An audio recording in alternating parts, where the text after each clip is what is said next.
sebenarnya yang diharapkan adalah bagaimana kita tuh bisa keluar dari tekanan, katakanlah ya gitu ya, memberikan perlawanan sebetulnya. Yang diharapkan adalah bagaimana pemain kita bisa memberikan perlawanan. Masalah kita kalah itu mungkin jadi ini ya, jadi nomor kesekian.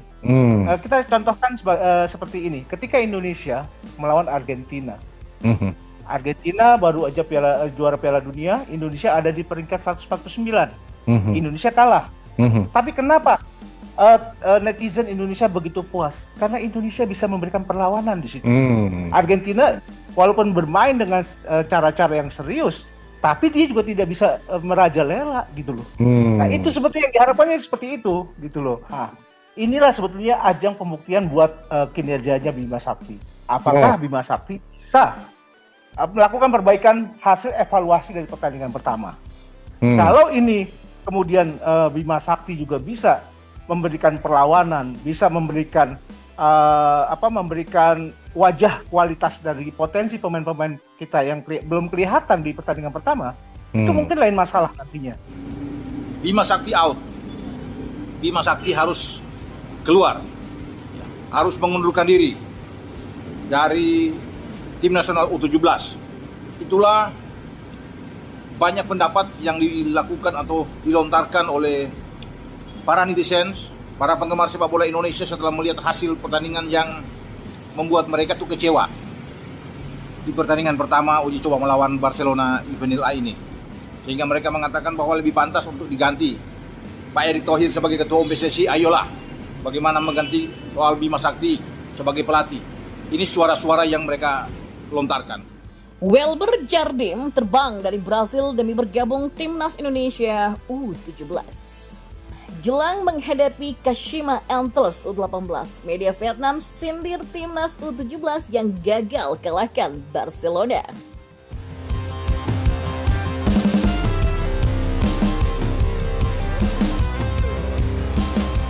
Pemain diaspora Welber Jardim sedang dalam perjalanan dari Brasil untuk tergabung dalam pemusatan latihan Timnas Indonesia U17. Penerbangan Jardim ke Indonesia terkuak lewat unggahan Instastory sang pemain pada Sabtu 5 Agustus pagi hari ini. Tuhan memberkati perjalanan ini, tulis Welber Jardim dengan bahasa Brazil sambil memberikan keterangan dari Brazil menuju Indonesia.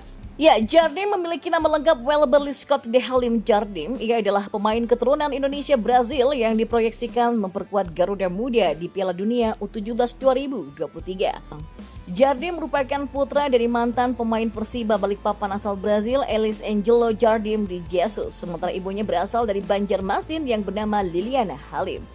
Jardim sendiri lahir di Banjarmasin, Kalimantan Selatan pada 25 April 2007 lalu. Pada usia 5 tahun, Welber Jardim diboyong orang tuanya ke Brasil. Di usia 10 tahun, Jardim bergabung dengan Palmeiras U10. 2 tahun kemudian, Jardim turut andil membuat timnya juara di 3 kejuaraan usia muda yang bergengsi lewat dari Gothia Cup 2019 di Swedia, Diana Cup 2019 di Denmark, dan Piala Adidas Maladewish 2019 di Perancis. Karena postur, potongan rambut, dan gaya bermainnya yang mirip-mirip Neymar itu membuat Welber Jardim sempat dijuluki Neymar dari Indonesia oleh media lokal Brasil. Kini, Welber Jardim tergabung di Sao Paulo U17 dan merupakan pemain inti timnya dengan menempati posisi bek sayap kanan. Dan selain itu, Welber Jardim juga dapat bermain di posisi sayap.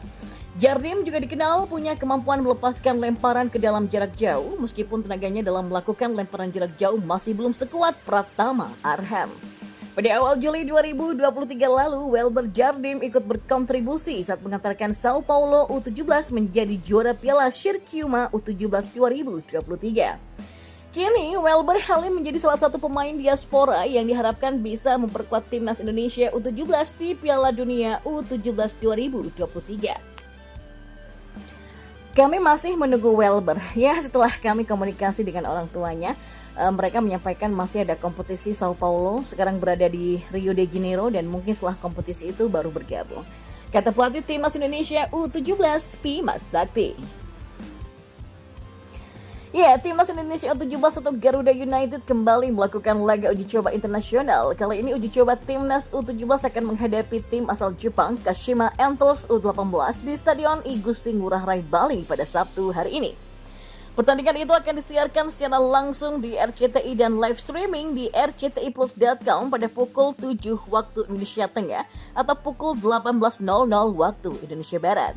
Sebelum melawan Kashima Antlers U18, Timnas U17 kalah 0-3 dari Barcelona Juvenil A dalam turnamen International Youth Championship 2023 di Stadion I Gusti Ngurah Rai Denpasar, Bali pada Rabu malam kemarin.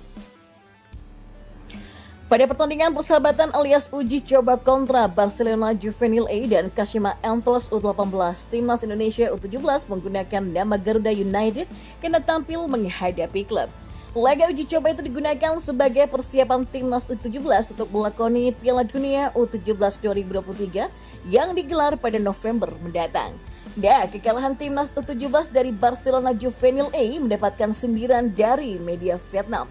Media Vietnam Sport 442 pada tulisannya di Kamis kemarin mengungkapkan kekalahan tersebut memang hasil yang sudah diperkirakan. Ini merupakan hasil yang sudah diperkirakan sebelum bola bergulir mengingat perbedaan kekuatan penyerangan antara kedua tim, kata media tersebut. Mengulas pertandingan itu, Sport 442 mengungkapkan Barcelona lebih superior dan mampu menekan pertahanan Indonesia sejak awal. Barcelona sendiri langsung unggul di menit ke-25 lewat gol Brian Perez yang kemudian digandakan oleh Alexis Olmedo menjelang babak pertama usai. Pada babak kedua, Barcelona menambah keunggulan lewat gol Guillermo Fernandes Casino. Tapi Sport 442 mengungkapkan Indonesia juga punya sejumlah peluang yang bagus. Tapi tim tuan rumah tidak mampu memanfaatkan peluang tersebut menjadi gol, tulis mereka. Jelang menghadapi Kashima Antlers U18, pelatih Timnas Indonesia U17 Bima Sakti meminta anak asuhnya tidak gentar dan memaksimalkan potensi tim besutannya itu. 6 nama pemain yang belum tampil saat melawan Barcelona Juvenil A bakal ditampilkan lawan tim asal Jepang itu karena Bima Sakti ingin melihat keseluruhan individu pemain dan organisasi permainan. Bima Sakti menilai bahwa Kashima Antlers U18 sebagai tim yang kuat dihuni beberapa pemain bertalenta asal Jepang yang termasuk pemain timnas U21, namun hal itu tak membuat gentar Muhammad Iqbal Wijangge dan kawan-kawannya. Bima Sakti mengaku menargetkan kemenangan saat melawan Kashima Antlers U18, namun yang paling penting adalah belajar memperbaiki kekurangan. Pemain diaspora Alifta Rahman Kusuma dan Aaron Laim Sutela menurut Bima Sakti juga masih perlu untuk adaptasi lebih setibanya dari negara mereka saat melawan FC Barcelona Juvenil A lalu. Ya, mereka memang butuh adaptasi, butuh waktu baru datang dari negaranya, kata Bima Sakti.